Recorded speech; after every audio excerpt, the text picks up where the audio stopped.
Rahul, the phrase may be from the other end of the country, but it totally, applies here. This is Khela Hobe. This is Kejriwal saying Khela Hobe. Yes, Shiv, Kejriwal is trying to muscle into the politics of a state where the polity is so polarized today. I don't say polarized on communal lines necessarily, but polarized that there are only two main votes there now. Yeah. One is BJP's vote, and then there is the anti-BJP vote, and that's it. Now, in that, the Congress, though maybe seem like there are no bright leaders, no fancy slogans, but the Congress is a player, especially in rural Gujarat. Now, Mr. Kejriwal is suddenly jumping and saying, "Me too, Hindu." Now, if you remember, there were those caps at one time of Aam Aadmi Party, maybe Arvind Kejriwal, maybe AAP. I think Kejriwal is trying to say that play that Hindu card. Now, This is nothing new. If you recall history, 2016, Mr. Kejriwal went to Somnath. And this time he has already been to Somnath more than one time. 2020, Diwali, he went to Akshardham temple. Then he said that the Ayodhya temple replica or something he was donated by him. He did Lakshmi Puja publicly. Then, before Delhi polls, he recited Hanuman Chalisa. Then before UP polls, he went to Ayodhya, did puja there. Before Uttarakhand polls last time, what he had said that the state should be declared the spiritual capital, Hindu capital of the world. Then came 2021, Goa, he said all Hindus of Goa will be provided free pilgrimages. Now in Goa, this time Gujarat elections, he is saying that people, all elderlies, will be given free pilgrimages. So he's playing definitely the Hindu card. Now the issue here is that why? The why is critical. Because Arvind Kejriwal has realized that the BJP is a big, strong urban player. And in that, Kejriwal wants to dent the BJP. Why he wants to dent the BJP? If there are 66 odd urban seats in Gujarat, then you have got 55 of them, 44 held by the BJP, 11 by the Congress. If there are 127 rural seats, Congress is 68, BJP is 55. I think a political demarcation is being done.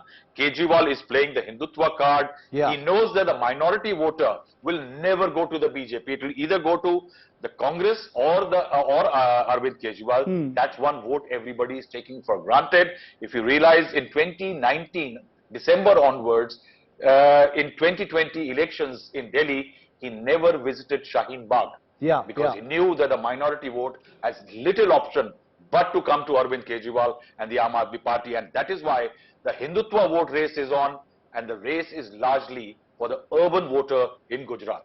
Preeti, does this erode the BJP's strength as far as Hindutva is concerned, or does this damage the Congress in Gujarat, in your view? Well, in my view, if you look at it, Shiv, I just want to, before I get to that, I want to just take back Rahul Shrivastava to 2013, Shiv. Few know, during the Anna movement, Arvind Kejriwal on many times had hinted that he was an atheist. 2013, when he actually came to power for the first time, December, Ramlila Maidan, I remember I was there covering it, Shiv, and he began his speech thanking all four religions, where he said Allah, he said Ishwar, he said Vaheguru, and he said Jesus. He thanked them. The transformation to a Hindu started possibly in 2014 when he went to Varanasi, took a dip. He's been very vocal. Every time you asked him why has he turned, from being possibly, an atheist to a Hindutvavadi. He says there was something miraculous about the journey of Aam Aadmi Party and it had to be divine. But having said that, a lot of credence here, Shiv, if you look at, let's look at every time, why is it that the Aam Aadmi Party has to, especially in the political minefield of Gujarat, play on the pitch where the BJP is strongest? What is their game plan? Every time there has been an anti-Hindu sentiment attached to the Aam Aadmi Party, they've paid a political price. Why do I say that? The last election, Manish Sisodia, in one statement, made something which seemed he was warming up to or saying that he was standing next to those who were at Shaheen Bagh, literally cost Manish Sisodia his seat. Yeah. And, it went down to the wire, so he knows it.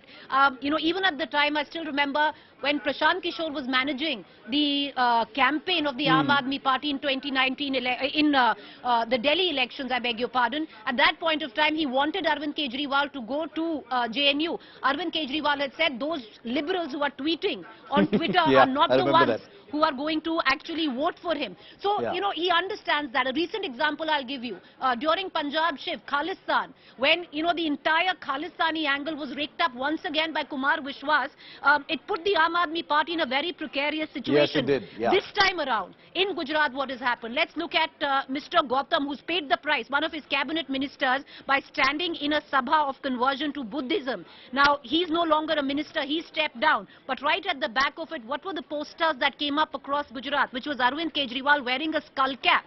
So, in a political minefield which is so communally sensitive, especially Gujarat, the Aam Aadmi Party knows it has to play on the same pitch of the BJP, which is the pitch of Hindutva, and the BJP is stronger there. So their attempt is not to undermine the BJP. No, our Aam Aadmi Party or Arvind Kejriwal is not looking at to prove that he's a bigger or a better Hindu.